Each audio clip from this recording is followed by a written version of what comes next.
श्री स्वामी समर्थ. हा लेख लिहिलेला आहे दुष्यरी केंद्रातील एका ताईंनी. मी तो आज वाचून दाखवत आहे. श्री स्वामी समर्थ. श्री गुरुदेव दत्त. नमस्कार राजेश दादा. मी दुष्यरी सेवा केंद्राची सेवेकरी आहे.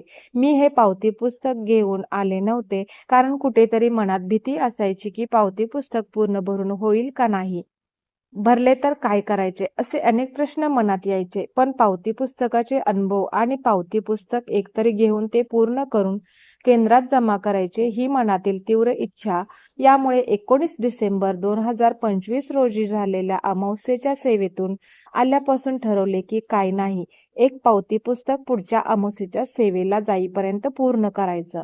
असं ठरवून स्वामींना विनंती केली की स्वामी, माझ्याकडून ही पावती पुस्तकाची सेवा करून घ्या.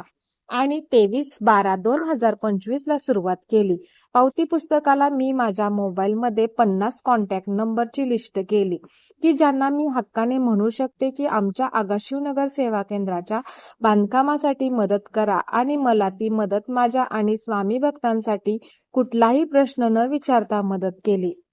मी माझ्या मोबाईलमध्ये 50 कॉन्टॅक्ट नंबरची लिस्ट केली की ज्यांना मी हक्काने म्हणू शकते की आमच्या आगाशिवनगर सेवा केंद्राच्या बांधकामासाठी मदत करा, आणि मला ती मदत माझ्या आणि स्वामी भक्तांसाठी कुठलाही प्रश्न न विचारता मदत केली. अशा प्रकारे स्वामींनी माझ्याकडून 50 पावत्यांचं पावती पुस्तक पूर्ण करून घेतलं. यातून जो आनंद मिळाला तोच खूप आहे माझ्यासाठी. आणि पावती पुस्तक पूर्ण करताना मला एक अनुभव आला आहे, तो मी तुमच्याशी सेवेकऱ्यांशी निश्चित शेअर करेन.